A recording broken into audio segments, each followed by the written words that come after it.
What's up, upstanders? Dr. O here. And when I watch the press nowadays, people are making such a big deal about the Stop Oligarchy Tour that's being put on by Senator Bernie Sanders and Representative AOC Alexandria Ocasio-Cortez. And people are heralding them as if they are the saviors of the Democratic Party, as if they are the only two out there. People say, look at these rallies. Where are the Democrats? Et cetera, et cetera, et cetera. And I'm like, can we pump the brakes a little bit? First of all, I think it's great that they are out there with this message that they are taking to the people. I think it's great that they're going to these red districts and talking to thousands and thousands of people. But we've been here before. Harris spoke to more people. Harris went to these red spaces and the like, and ultimately did not yield her the election.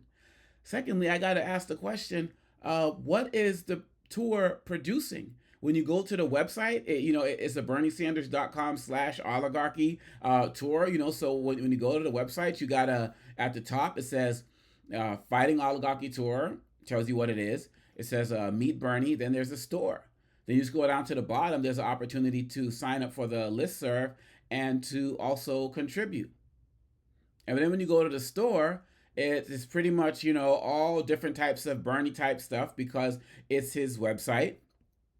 And one of the things I don't see is like, where's the money going? Is it going to fund Democratic candidates in other places in swing states, or is it going to fund? Is it going to do anything like that? I don't see other calls to action on the website. Like, here's the number, here's the list of all your representatives, call them. I don't see anything about, here are the names to the corporations that you need to, or the law firms that you need to call to tell them to develop a backbone. Here's ways you can support Harvard University or Wesleyan or other places like that. Like, none of those things are there.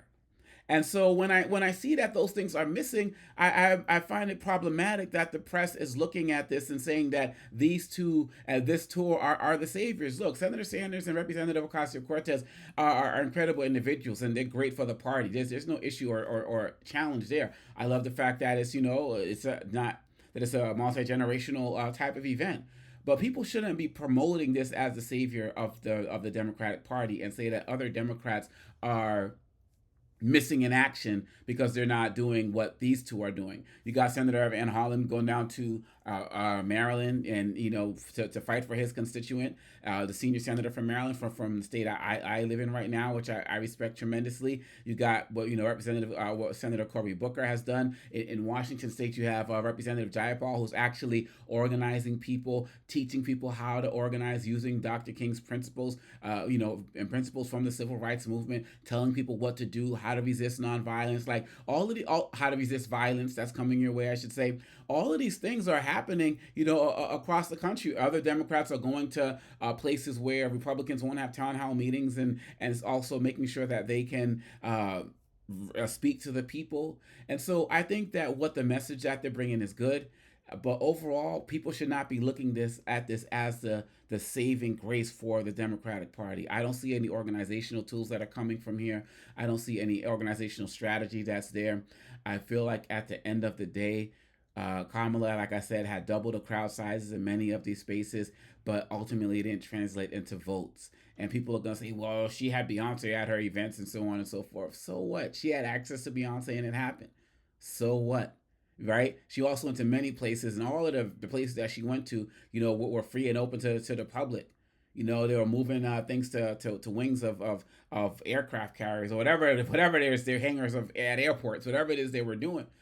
But also, I don't see anything for register to vote or check your voting status on the Fighting Oligarchy Tour. So these guys can come out and applaud AOC and Sanders, but if they're going to go home and say, I'm not going to vote for this other person in my district because they believe in rights for trans people, then what's the point? If they're not going to go home and say, well, I'm not going to support a Democrat because they're all about that quote unquote woke stuff, but they're going to the rally because they're mad about tariffs, then this is also not going to be productive as productive as people think that it's going to be. And so I feel like, as I said in the beginning, that the press needs to pump the brakes And I feel like it's time for the Fighting Oligarchy Tour to step up in its deliverables. And to be quite honest, right now there are no deliverables. And I think it needs to step up. Both of these two individuals are great organizers, and they need to develop organizational tools that are going to be given to people on this website that's going to help them continue to mobilize in their community and continue to mobilize against Trump and his dictatorship and his regime. That's what needs to happen in terms of the next level. And the press needs to be a little bit more honest, or a little bit more objective in saying and stating that these are the saviors of the party. I'm not feeling that. I'm just not feeling that. And I feel like there are a lot of Democrats locally, statewide, as well as nationally, who are doing incredible things as well. All of it needs to be taken into consideration, and the Oligarchy Tour needs to take it to the next level.